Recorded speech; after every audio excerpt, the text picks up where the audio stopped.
are. But you will talk more of this yourself, so very much welcome. Okay, hi everyone. I'm very glad to be here today, a bit impressed because the level of what I've heard this morning was really high. I loved what I heard in the morning. I'm working in business development today, but in the past we've been working together with Michael, Stefan, Johan also. I used to be a merchandiser. I worked a lot on retail profitability, turnover per square meter, etc., etc. I love figures, and I indeed, by mistake or by chance, I don't know in the supply chain, but operational supply chain, logistics and transport. And I would say that I love it. It's a part of my life. One day I will do something else, but I love what I do now. And which is bizarre is that I do marketing, communication, and development now. So it's strange, and I love supply chain. So that's why I'm here today. It's because I want to tell you a bit more about what I witness every day. Because I'm in it, but I was not in it before. And it's important for me to explain what revolution we see in supply chain. And you are all connected to this. Because in this morning, I've heard 3 words that I use every day: supply chain, big data, or data, intelligent data, and KPIs. So we have a lot in supply chain. I will tell you a little bit about Celog. I will show you a short movie. It's 2 minutes long. You will see whatever you can see in supply chain. So it's interesting, I think. It's Celog images. So this is a warehouse in the middle of nowhere in the west coast of France, near Saint-Malo. It's a bit lost, but it's a big warehouse. We have 6 warehouses in France now and 1 in Shanghai. We do transport, import and customs for containers for all of our brands. We work with 20 brands. 5 of the brands are Beaumanoir Group, but we also sell our services to other brands. Many of them are French brands. What you see here is it's a container. We use RFID technology also, entrance and exit. You will see a few humans, but this DC, for example, would be with 300 people without the machines. We only have 50 to 60 people in that warehouse. We are able to multiply by 10 the volume that we prepare every day because we have those machines. It was designed by our engineers, so it's specialized in retail and for fashion. It's a unique tool in Europe, for sure. What is special is that the parcels go to the operator. The operator doesn't go to do the picking to the parcel. It's the contrary. This sorter is 12,000 pieces per hour. And of course, we have a few humans in the. Of course, we need them for special garments like knitwear or accessories that can't go into the sorters. And of course, we have a lot of hangers. We work with luxury brands like LVMH, Polka, RS, French brands. And this is e-commerce. We have designed some furniture that are very special too. Now we are about 2 million pieces for e-commerce. It's rising really quickly. And we do, of course, personalization and customization. It's very important for the customers, of course, as you know, especially in e-commerce. So it's 80 million pieces delivered every year with 20 million in the warehouse in China. And of course, we do a lot of transport. Transport is about 40% of our activity. Logistics is 60. And we have 45 transport services. 30 of them are e-commerce only. So e-commerce is bringing a lot of mess, but it's good. This is our great tool that is it's full of data, so we'll tell a little bit about it. And of course, we are specialized into fashion and cosmetics and accessories, so we have those kind of things, like quality control. I do some consulting when I have time, also, a little bit, on retail and supply chain, and merchandising, of course. We do marketing, logistics for retail. It's quite a lot. It's 10% of our activity, so it's a bit mad. And of course, we are used to build warehouses now. We have a few certifications like customer quality, environment, etc. And we have a few brands. Some of them are famous, like I told you, LVMH, Polka, Morgan, Beaumanoir Group, Mage, Sandro, and Claudie Pierlot, very famous also. Eden Park. So this is a great company. It's about 50 million turnover a year, so it's quite small, but quite big at the same time. In France, we are in the top 50 logistics company. And about the Baumanoir Group, it's a group that is 1.4 billion euro turnover a year with 2,700 stores in the world and 1,000 in China. So it's a big group. And of course, the brands of the group, they don't have the choice, they have to work with me. So I have to be able to do anything they want. So I have to be able to do anything that exists on supply chain. So it's not an easy job, but we have to do it. Sandra, you talked about this, so I'm happy you did, because we all want the same thing: the right product, right place, right moment, right quantities, right price. It's my good friend Charles Kapner. I've always loved that one because you can use that anytime, anywhere in those kind of works. And if you talk about supply chain, you will find it here: right place, right moment. The most important thing, I agree with you. This is the product because you can be the best everywhere. If you don't have the product, what's the point? And then you find the merchandising part here. So I love everything, but I know this one quite well now. And everybody talks about supply chain now. It used to be something that is useful. Now this is strategic. Supply chain is strategic. If you see any commercial success today, you can be sure that you have a great, great, great, great supply chain. Nobody talks about it. This is why it's good. But the supply chain is strategic for sure. The big issues we have are very easy. Delivery time, responsiveness, planning. It's even better than responsiveness. We'll talk about it because responsiveness is good.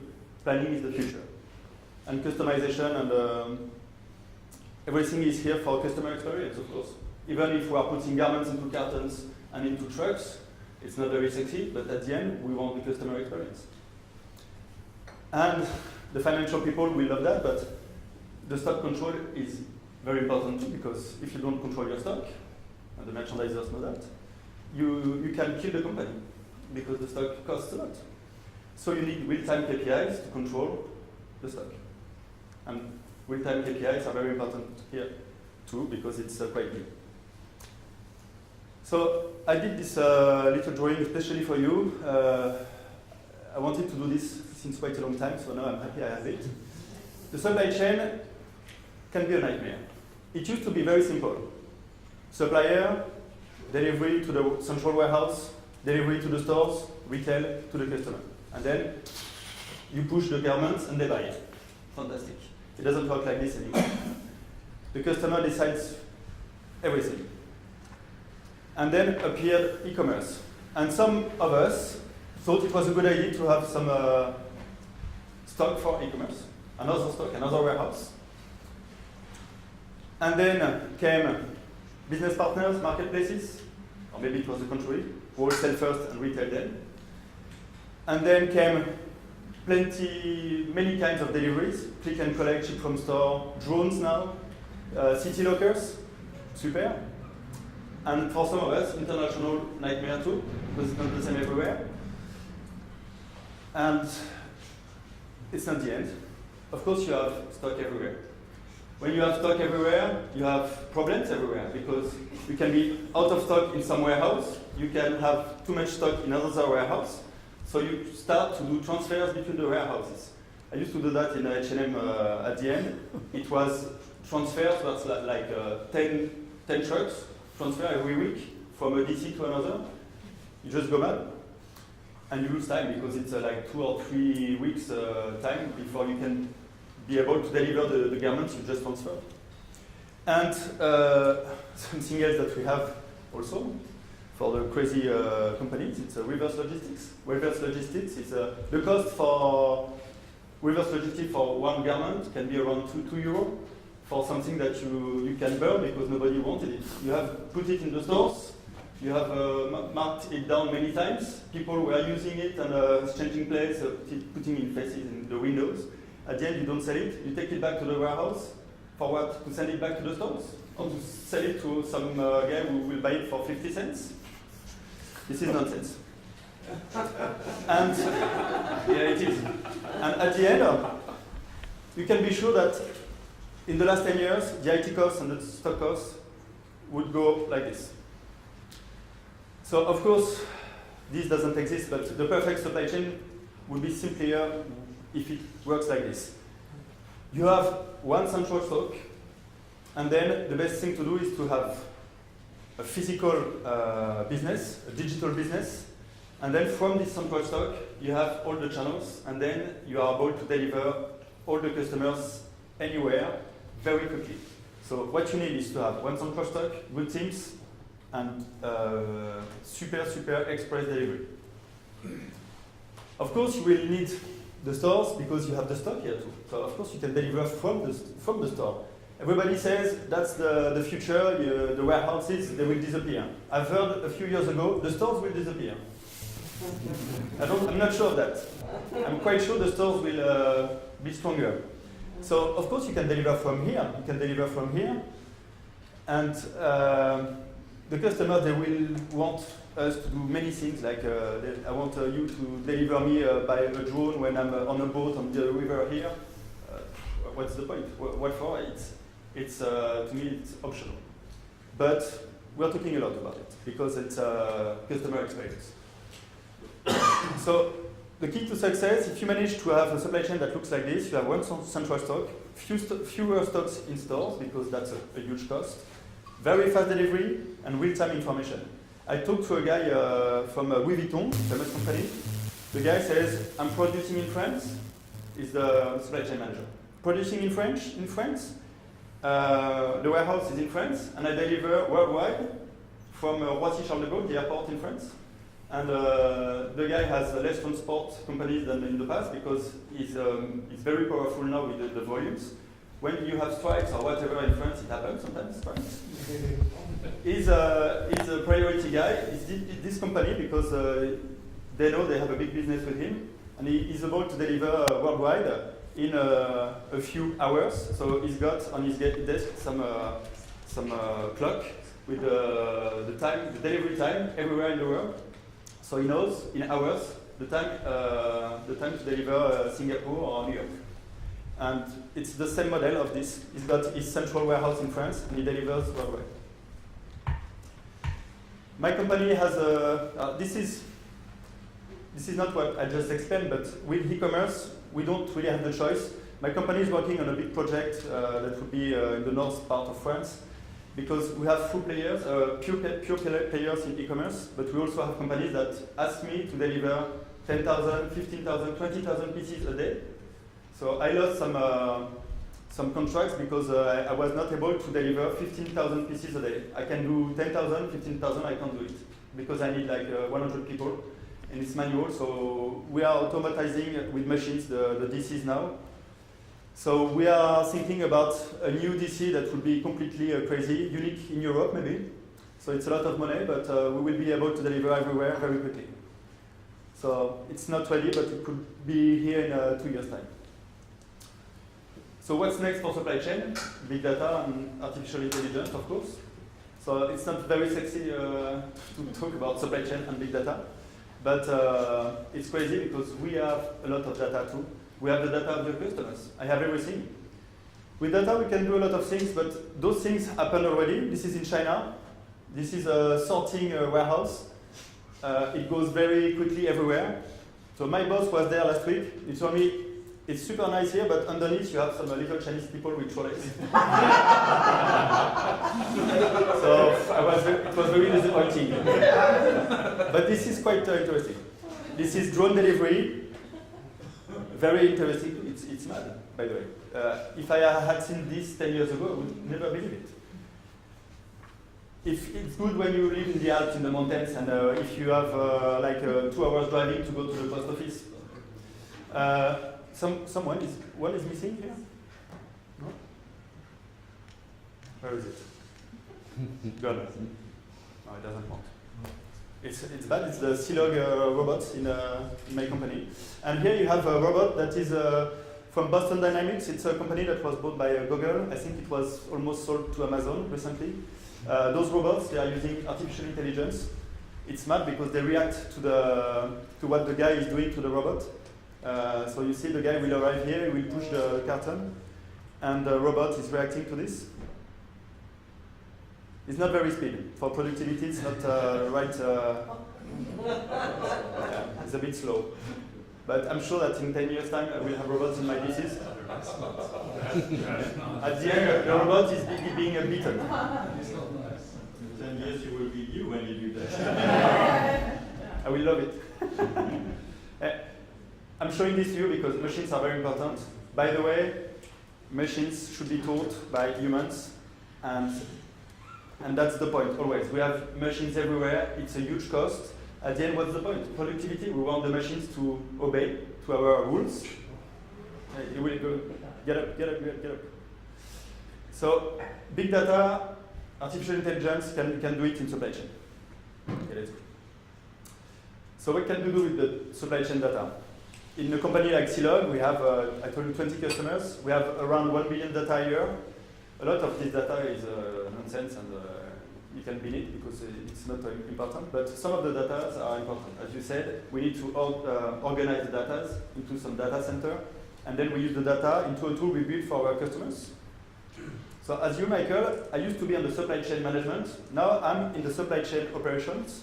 And I told them, I want a tool for the customer that is like this and like this and like this with data. So we organize the tool, and customers are very happy with it now. So we have real-time KPIs, after sales service also with chatbots in real time, plus analytics for financial directors.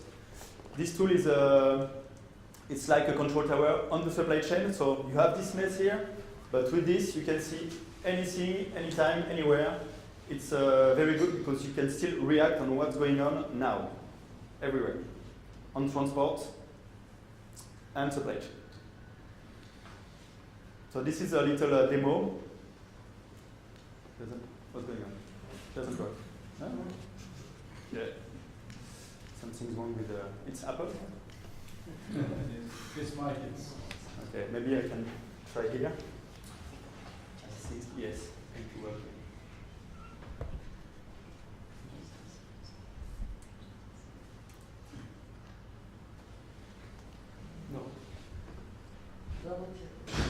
Okay, but whatever.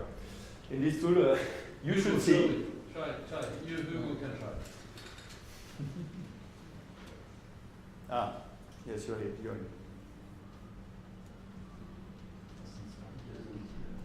Whatever, it's okay. In this tool, you could see how you can dig into the data. Here you have, for example, the distribution menu. Into this menu, you can select the brand you want. Then you can select some time period, and then you have all the orders that were sent from the DC for your brand. And then you can see all the orders that were prepared, and then you can dig into the order, and then in the order for e-commerce, for example, you can see that Mr. Dupont or Mr. whatever ordered from London in UK 3 items of your brand. And then you can see the items, and then you can follow when it was prepared, when it was sent, and when it arrived, and when the customer signed. So you have the proof of delivery also in the tool, because you know that Mr. Dupont signed at 10:30 in London, and you have the DHL pro forma. You have everything. I can't go further. So logistics, it's like in the stores. It's the same. It's about planning. We are not planning turnover, we are planning pieces. But at the end, it's the same. We use people, we use hours, we use time. And we have some plannings here with activity. So instead of turnover, you have pieces, you have people. And then for the future, we don't really know. We have history, of course. We have the last week's tendency, trend. But we want the future. How can we do that? It's not easy, but we are working with some data company, French data company. They tell us we can get those things. You can get the traffic on the website. You can get the traffic in the stores now. Of course, you have the social media, so it gives information. It's not easy to use, but you can have some things. And of course, the weather forecast. Weather forecast, I've used that for years and years in retail. Sometimes people were telling me, we don't care, what are you talking about? But at the end, it's like science. So the guy I'm working with showed me, like in Jardiland, a French company, they had planned plus 35% or plus 33% turnover the coming week. And the guy in Jardiland laughed a lot about this. It's impossible. So, but they did plus 33% because there was some like heat wave. and they sold a lot of barbecues and stuff like that, and it works. So we want to have the weather forecast now, to have very good information, to plan the resources in our DCs, distribution centers, because then we are able not to react, but to plan what's going to happen tomorrow. And then, of course, we can deliver. It's not the same if I have 200,000 pieces to deliver or 300,000 pieces to deliver, because I don't have enough people. H&M, we all know this company, Zara also. H&M works with this tool, so I have a few contacts in H&M, so I managed to have this. It's mad because I used to work with this on Excel, so it took me hours and hours to collect the data.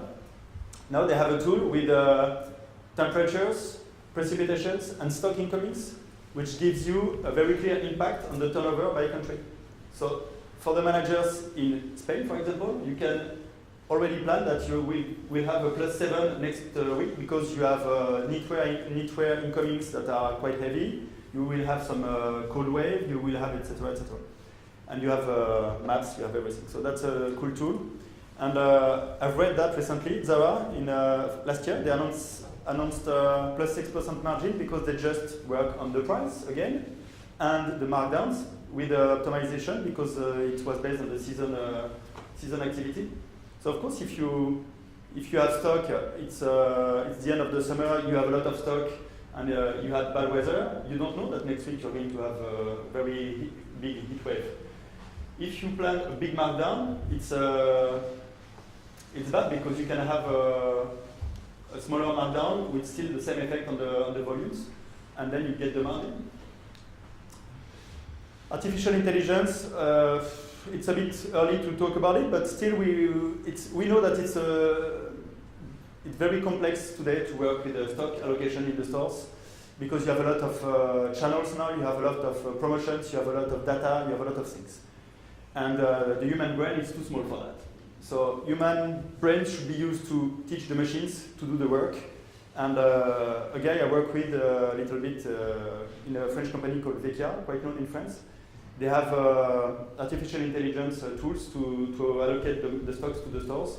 And they did some testing, and he told me 95% of the time machines do it better than humans because too many informations and mistakes. Humans make mistakes. So let's talk a little bit about transport too. It's almost the end. Transport is a very specific activity. A lot of people don't realize that transport, especially in e-commerce, is sometimes more expensive than logistics. Transport is a huge cost, so you have to be focused on it.